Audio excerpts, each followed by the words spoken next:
Hasta este punto hemos construido nuestro objeto de investigación, es decir, sabemos qué es lo que vamos a investigar. De aquí en adelante vamos a construir el método, es decir, la forma en la cual vamos a investigar o vamos a trabajar con nuestro objeto de estudio. Pero antes de seguir con el método, quisiera ver una perspectiva completa del proyecto de investigación a través de esta presentación, el proyecto de investigación. Independientemente del tema o problema que hayamos elegido, yo aquí pongo como punto de arranque que existe una norma oficial mexicana que se publicó en 1988 y que establece los elementos que debería de contener un proyecto en el campo de la investigación, pero referido a los aspectos de salud. El método, como ya hemos mencionado, es un conjunto de propuestas que van estableciendo la ruta o el camino que nos va a conducir hacia el conocimiento que pretendemos durante el desarrollo de la investigación. Aquí vamos a presentar ese camino, desde luego con algunas modificaciones pequeñas, pero que en esencia es lo que la literatura maneja de manera habitual. Así entonces tenemos parte del esquema completo y vamos viendo en detalle de lo que se trata. Una investigación siempre empieza con una inquietud. Algo nos inquieta, por ejemplo, en nuestro trabajo, por ejemplo, en nuestra escuela, en la vida cotidiana.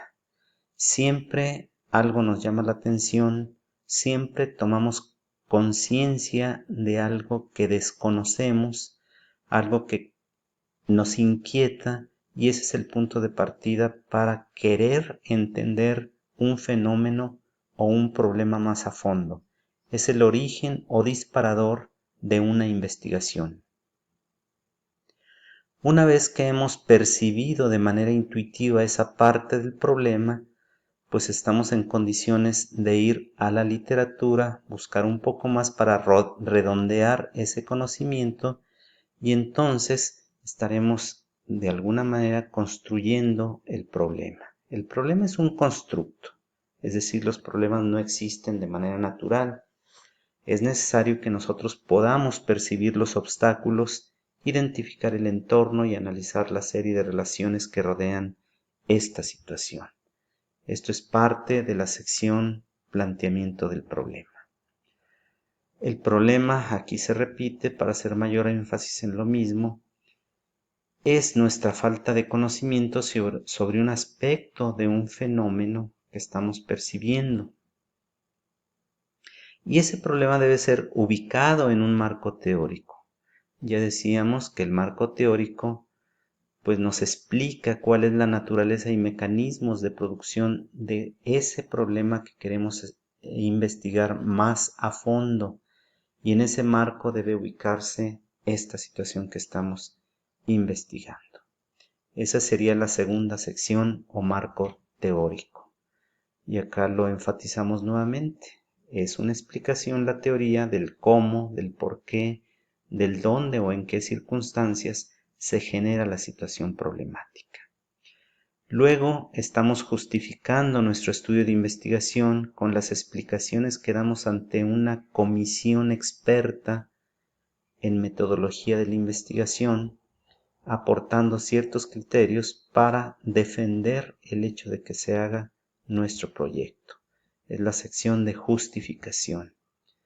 Después de eso vamos a definir los objetivos que estamos persiguiendo, es decir, estamos poniendo puntos concretos hacia los que queremos llegar, y habitualmente estos son un objetivo general y varios específicos o particulares, los objetivos. Después de esto, que sería la sección que luego vamos a desarrollar, se propone un método. Este método es otra vez ese camino a través del cual vamos nosotros a caminar para llegar a cumplir los objetivos. Aquí se incluyen varias subsecciones de las que estaremos hablando enseguida. Dentro del método están los sujetos de estudio, por ejemplo, aquellos que habremos de seleccionar que están presentando la situación problemática o aquellos que deben ser comparados con un primer grupo, precisamente en búsqueda de establecer algunas relaciones que debemos corroborar en nuestro estudio de investigación. Estamos ya hablando de material y métodos y en este caso del universo. Los sujetos de estudio, bueno, pues sabemos que no todos los sujetos pueden entrar a nuestro estudio de investigación porque no es práctico, pero la metodología nos permite tomar una muestra de un universo y trabajar en esa muestra para luego poder extrapolar los resultados obtenidos de la muestra al universo completo. Estamos hablando de cómo se calcula el tamaño de la muestra y de qué tipo sería ese muestreo. Estos son los criterios de inclusión, los criterios de no inclusión y los criterios de eliminación. Los primeros son, pues, los sujetos que tengan ciertas características que sean necesarias para que puedan entrar a la investigación. Los criterios de no inclusión son algunas características que posean los sujetos y que los hacen ser rechazados o que no permiten ser elegibles para ese proyecto. Y los criterios de eliminación son aquellos sujetos o aquellas características de los sujetos que poseen y que una vez dentro del estudio los hagan renunciar a ser parte del grupo que se está investigando. Estamos hablando de características de los sujetos que los convierten en elegibles o no elegibles. Las variables y su operacionalización. Esta es una parte central de todas las investigaciones. Las variables son la materia prima del proyecto y cuando uno las operacionaliza, lo que está haciendo es expresarla en términos observables, medibles, acompañadas frecuentemente de indicadores que son de ayuda para eso mismo. Hablamos de la operacionalización de las variables.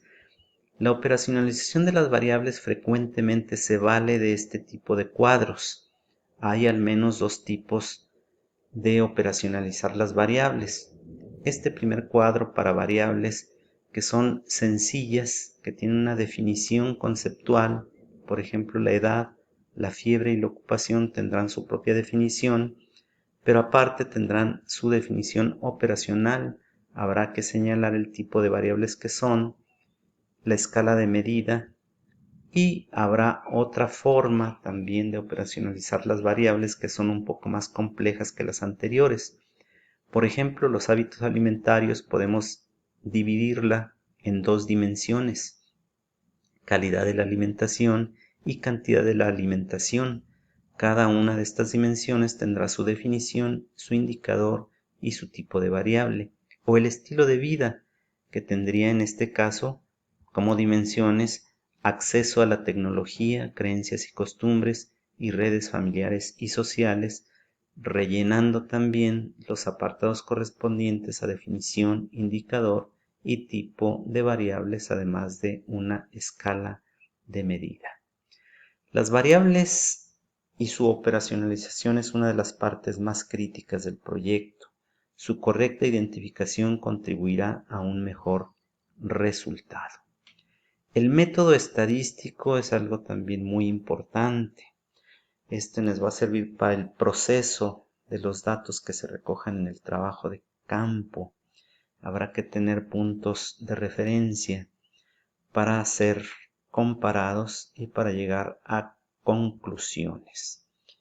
Debemos adoptar ciertas herramientas estadísticas.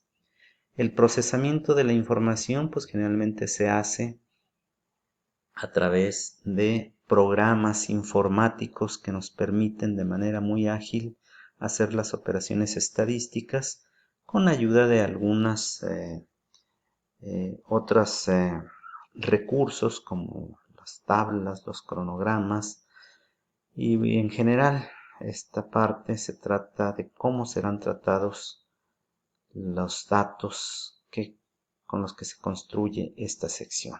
Es el procedimiento y aquí hay que hablar de la secuencia. Los resultados y la conclusión serán, desde luego, una vez que se haya procesado todos los datos y ejecutado todas las actividades, y estaremos con ello en condiciones de llegar a ciertas conclusiones y a una discusión. Estaremos hablando del apartado de conclusiones. Y esta sería una vista panorámica de lo que hemos hecho hasta este punto y de lo que seguiremos reseñando a partir de ahora.